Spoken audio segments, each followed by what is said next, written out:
Have you ever wondered if there's a hidden language, a kind of source code for the entire universe? Well, there is. And today, we're going to go on a journey to decode it. We're talking about the atom, the fundamental building block of, well, everything. Just think about that for a second. What if you had a secret code that could explain everything? A single key to unlock the deepest secrets of the cosmos.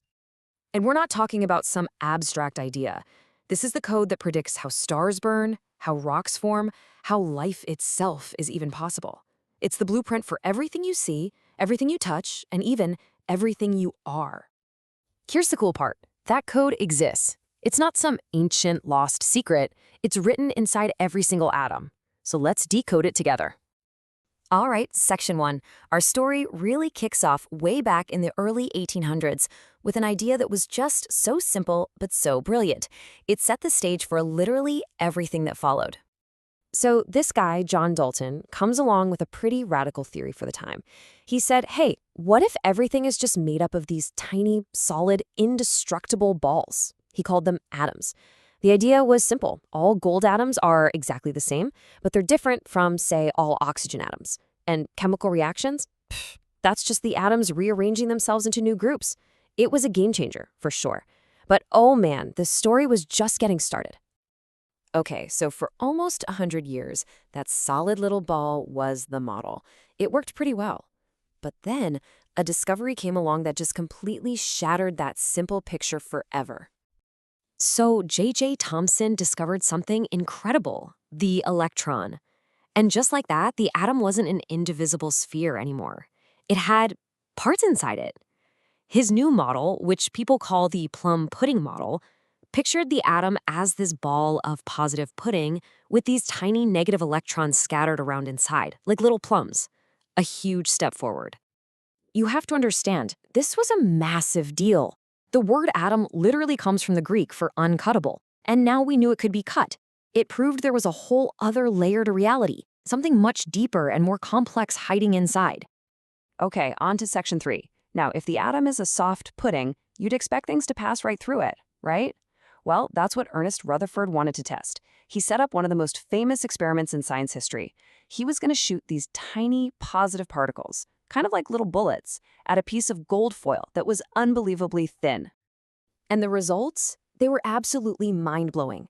Almost all of the particles went straight through, like the foil wasn't even there. And this is the crazy part. Every once in a while, about 1 in 20,000, one of them would bounce straight back.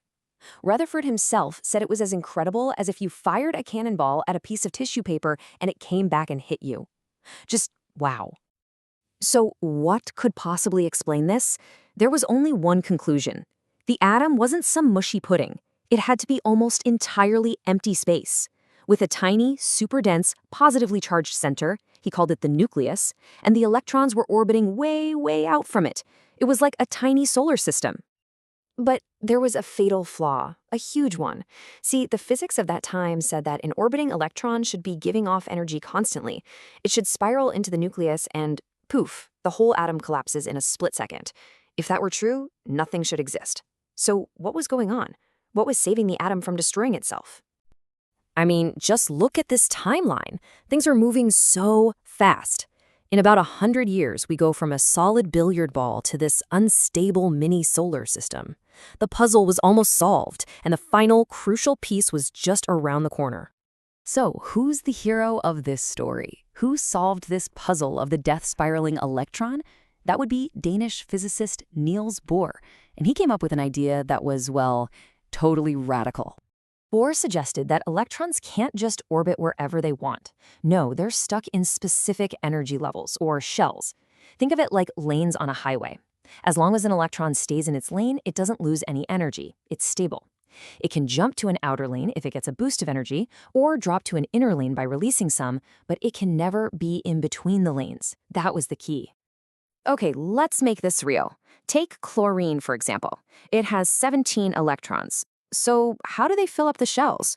Well, the first shell, the one closest to the center, can only hold 2. The next one out holds 8, so that's 10 electrons accounted for. The last 7 have to go into the third shell, and that outer shell, with its 7 electrons, that's what gives chlorine its entire personality. It's what makes it so desperate to grab one more electron. All right, so we're getting a pretty good picture of how a single atom works, but there are over 100 different kinds of atoms, all the elements. Is there some kind of pattern to all of them? Some grand design? So, the big question is, can we take this idea of electron shells and use it to organize all the elements? To create a kind of master plan that reveals some hidden order to the universe? The answer is a huge, emphatic yes. And that master plan is the periodic table. Honestly, it might be the most powerful and predictive chart in all of science. And the way it works is just elegant. It's all organized by atomic number. That's just how many protons are in the nucleus. As you go down a row, you add a new electron shell. And here's the magic. If you look at a column, every element in that column has the exact same number of electrons in its outermost shell. That's why they all act alike chemically. So, we're at section 6, and you have to realize the periodic table isn't just a boring chart of elements, it's a map. It's a cheat sheet that lets you predict an element's personality just by seeing where it lives. And this is where it gets really cool. You can see these clear trends. Like as you move from left to right across the table, the atoms actually get a little smaller, and it gets harder to steal an electron from them. But if you move down a column, the atoms get bigger and they act more and more like a classic metal. It's all right there in the layout, a code that predicts how everything behaves. Basically, an element's address on this table tells you its whole story. Look way over on the left. You've got these elements with just one lonely electron in their outer shell. They are dying to get rid of it, which makes them super reactive. Now look all the way to the right. Those are the noble gases. Their outer shells are completely full. They're happy, stable, and don't want to react with anything. So there you have it. We went from a simple, uncuttable ball to this amazing, elegant system of shells and predictable patterns. We've cracked the atom's basic code. Now, the story gets even weirder with quantum mechanics, for sure, but this is the foundation. And it makes you wonder, right? What other mysteries of the universe are just waiting for us to solve? What other codes are out there waiting to be cracked?